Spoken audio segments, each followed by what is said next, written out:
तो इस इतनी बड़ी कायनात में आखिर हम हैं कहाँ? ये वो सवाल है जो सदियों से इंसान अपने आप से पूछता आया है।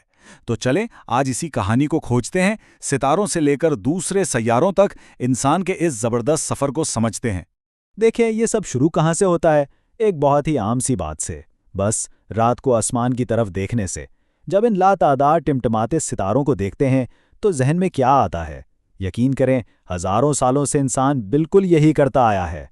आसमान को तकता रहा है और इसी में अपनी तकदीर, अपने रास्ते और कायनात के बड़े बड़े राजों को समझने की कोशिश करता रहा है। और ये जो तस्वीर है ना, ये उसी इंसानी ख्वाहिश को बहुत खूबसूरती से दिखाती है। देखें, एक खलाबाज है सियारों के बीच में, और ये इस बात की निशानी है कि हमारी ख्वाहिश सिर्फ दूर से देखने की नहीं थी, हम तो वहां पहुंचना चाहते थे। ये कोई मामूली ख्वाब नहीं था, बल्कि ये तो एक मंजिल थी, एक मकसद था। तो चले अपने सफर का आगाज अपने घर से ही करते हैं। अब देखें, सितारों तक पहुंचने से पहले ये समझना जरूरी है कि हमारा अपना पड़ोस कैसा है, मतलब हमारा निज़ामे शमसी, जो कायनात में हमारा पहला एड्रेस है। तो ये निज़ामे शमसी है क्या? इसे आप एक बहुत बड़े और थोड़े पेचीदा खानदान की तरह समझें। इसमें सिर्फ हमारा सूरज और 8 सैयारे ही नहीं हैं, नहीं, बल्कि और भी बहुत कुछ है। और ये एक ऐसा खानदान है जिसे ग्रेविटी यानी कशिश शकल की एक अनदेखी ताकत ने मजबूती से एक साथ बांध कर रखा हुआ है। तो सवाल यह है कि इस खानदान में है कौन कौन? अच्छा, सबसे पहले तो मरकज में है हमारे सूरज, जो समझे इस खानदान के सरबराह हैं। फिर आते हैं सैयारे, उनके अपने अपने चांद, और हाँ, लाखों करोड़ों छोटे बड़े सैयारचे और शहाब साकिब भी हैं जो हर वक्त इस निज़ाम में घूमते रहते हैं। और इन सब के पीछे बैकग्राउंड में वो दूर, बहुत दूर के सितारे हैं जो रात को हमारे आसमान पर चमकते हैं। अब एक बहुत ही हैरानकुन बात, क्या आप जानते हैं कि हमारे पूरे निज़ामे शमसी का 99%, जी हाँ 99% वजन या मास सिर्फ और सिर्फ सूरज का है। मतलब बाकी तमाम सियारे, चांद, सियारचे, ये सब कुछ मिलाकर भी सिर्फ 1% बनता है। और सूरज की यही जबरदस्त कमियत और कशिश शुक्ल है जो हर सियारे को उसकी जगह पर, उसके मदार में रखती है और इस पूरे सिस्टम को बिखरने नहीं देती। अच्छा, तो आसमान को देखना, उसे समझना, ये तो था पहला कदम। लेकिन इंसान की फितरत है कि वो सिर्फ देखने पर इक्तफा नहीं करता। बहुत जल्द इंसानियत ने एक बहुत बड़ी छलांग लगाने का फैसला कर लिया। अब दूर से देखना काफी नहीं था, अब वक्त आ गया था कि खुद वहां पहुंचा जाए और उसे छू कर देखा जाए। और वो पहली मंजिल, वो पहला पड़ाव क्या था? जाहिर है, चांद।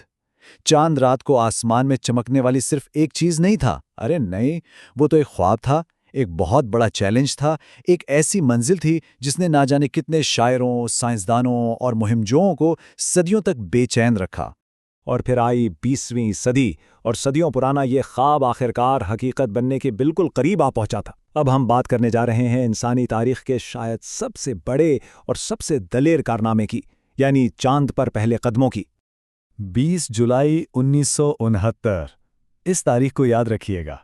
ये वो दिन था जब इंसान ने पहली बार जमीन के अलावा किसी और दुनिया पर कदम रखा था। अपोलो 11 मिशन ने नील आर्मस्ट्रॉन्ग और बज एल्ड्रिन को चांद की सतह पर उतारा, और उस एक छोटे से कदम ने इंसान का मुस्तकबिल हमेशा के लिए बदल कर रख दिया। इस लम्हे को वाकई इंसानी तारीख का सुनहरा बाब कहा जाता है। और ये सिर्फ कोई टेक्निकल कामयाबी नहीं थी, ये तो इस बात का जिंदा सबूत था कि जब इंसान मिलकर बड़े ख्वाब देखते हैं ना, तो फिर कुछ भी नामुमकिन नहीं रहता। तो ठीक है, चांद तो फतह हो गया, लेकिन क्या इंसान का तजस्सुस कभी खत्म होता है? बिल्कुल नहीं। फौरन सवाल उठा कि भाई अब आगे क्या? चांद के बाद अगली मंजिल कौन सी? और फिर सबकी नजरें उठीं निज़ामे शमसी में एक और पड़ोसी की तरफ, एक सुर्ख सैयारे की तरफ। जी हां, वो मंजिल थी मर्रीख, हमारा पड़ोसी सुर्ख सैयारा। साइंसदानों के लिए और ख्वाब देखने वालों के लिए मर्रीख में हमेशा से एक अजीब सी कशिश रही है। और इसकी सबसे बड़ी वजह एक सवाल था, क्या वहां जिंदगी है या कभी थी? अब इंसानों के वहां जाने से पहले हमने अपने रोबोट्स को वहां भेजा। याद है 1997 में पाथफाइंडर मिशन और उसका वो छोटा सा रोवर सोजर्नर, जब उसने मरीख की सतह से पहली तस्वीरें भेजी ना, तो पूरी दुनिया ने जैसे पहली बार अपनी आंखों से एक दूसरी दुनिया देखी थी। और उस दिन से लेकर आज तक न जाने कितने मिशन वहां भेजे जा चुके हैं, और सबका एक ही बड़ा मकसद है, क्या वहां कभी जिंदगी थी, उसका कोई सबूत तलाश करना। तो इन सारी तहकीकात से एक बहुत बड़ा और बहुत ही दिलचस्प सवाल पैदा होता है, क्या इंसान मरीख पर रह सकते हैं? देखिए, अब ये सिर्फ कोई साइंस फिक्शन फिल्मों की बात नहीं रही। साइंसदान अब बहुत संजीदगी से इस पर काम कर रहे हैं। वो ये जानने की कोशिश कर रहे हैं कि वहाँ की इस शदीद सर्दी और बहुत पतली हवा जैसे बड़े बड़े चैलेंजेस के बावजूद क्या वहाँ इंसानी बस्तियां बसाना मुमकिन है? तो सोचिए जरा, हमारा सफर कहां से कहां आ पहुंचा है। आसमान में एक दूर की टिमटिमाती हुई रोशनी से लेकर एक मुमकिना मुस्तकबिल के घर तक। हमने एक नुक्ते को देखा, उसे समझने की कोशिश की, फिर उस पर कदम रखा और अब हम उसे अपना दूसरा घर बनाने का सोच रहे हैं।